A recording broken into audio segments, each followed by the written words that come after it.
Assalamualaikum warahmatullahi wabarakatuh. Perkenalkan, nama saya Deriska Juliana. Saya mahasiswa dari Universitas Pancabudi Medan. Di sini saya ingin mempresentasikan tentang manajemen usaha kecil. Yang pertama, saya akan menjelaskan tentang manajemen. Manajemen merupakan suatu seni dalam ilmu dan pengorganisasian seperti menyusun perencanaan, membangun organisasi, dan pengorganisasiannya, pergerakan, serta pengendalian dan pengawasan. Sedangkan usaha kecil adalah kegiatan ekonomi rakyat yang berskala kecil dengan bidang usaha yang secara mayoritas merupakan kegiatan usaha kecil dan perlu dilindungi untuk mencegah dari persaingan usaha yang tidak sehat. Jadi kesimpulannya, manajemen usaha kecil adalah proses pengorganisasian seperti menyusun perencanaan, pengendalian, dan pengawasan dari suatu kegiatan ekonomi yang berskala kecil.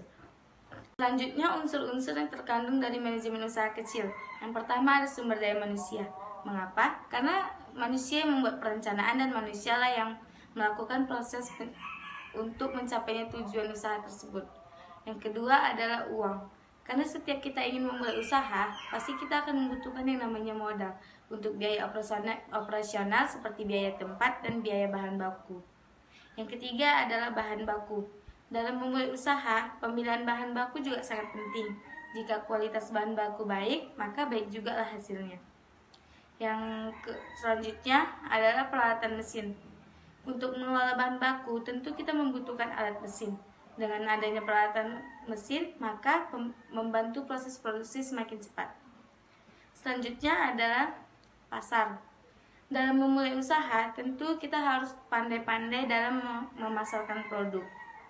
Membantu memasarkan produk dengan media online agar membantu usaha tersebut lebih luas dikenal banyak orang.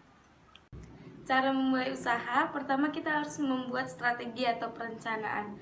Mengapa? Karena sebelum kita memulai usaha, kita harus menyiapkan rencana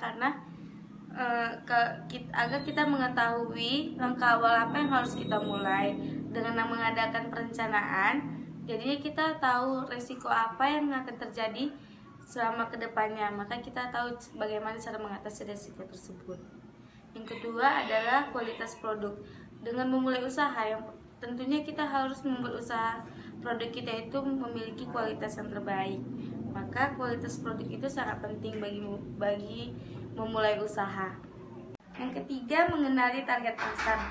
Dalam memulai usaha, kita juga harus mengenali target pasar. Mengapa? Karena jika kita menjual produk yang lebih tinggi dari harga pasaran, maka produk kita akan tidak laku. Jadi kita harus mengikuti berapa harga pasar, begitu juga yang kita jual. Yang keempat, kreativitas dan inovasi. Dalam memulai usaha, kita juga harus kreatif, membuat produk kita menjadi inspirasi untuk semua orang. Dengan cara mengikuti perkembangan zaman dan mendesain semenarik mungkin produk kita. Dan yang kelima adalah promosi.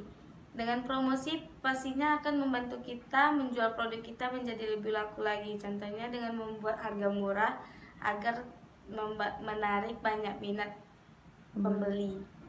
Yang keenam adalah membuat produk yang bermanfaat yang dibutuhkan banyak orang. Jadi kalau kita membuat produk yang banyak dibutuhkan orang, maka orang-orang pun bakal mencari produk kita untuk dipakai. Nah, di sini saya akan menceritakan tentang usaha yang sedang saya inginkan atau sedang saya rencanakan.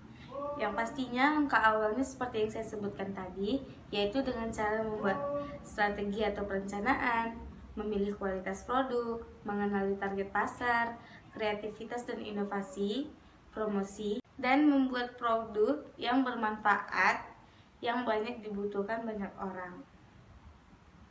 Inovatif dan kreatif dalam usaha yang saya rencanakan atau yang sedang saya inginkan, yaitu yang pertama, saya pasti akan mencari ide-ide yang agar dapat menginspirasi banyak orang. Yang paling utama adalah kebersihan dan kenyamanan.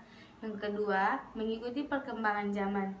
Contohnya seperti mendesain tempat semenarik mungkin dan menambah menu makanan yang unik dan menciptakan cita rasa yang enak. Dan memberikan pelayanan yang baik, maka menghasilkan yang baik juga. menggunakan sosial media agar dapat membantu usaha tersebut dikenal banyak orang, memberikan free wifi dan paket promo agar banyak minat pembeli. Sekian dari penjelasan saya. Mohon maaf jika ada kata-kata yang salah. Terima kasih. Assalamualaikum warahmatullahi wabarakatuh.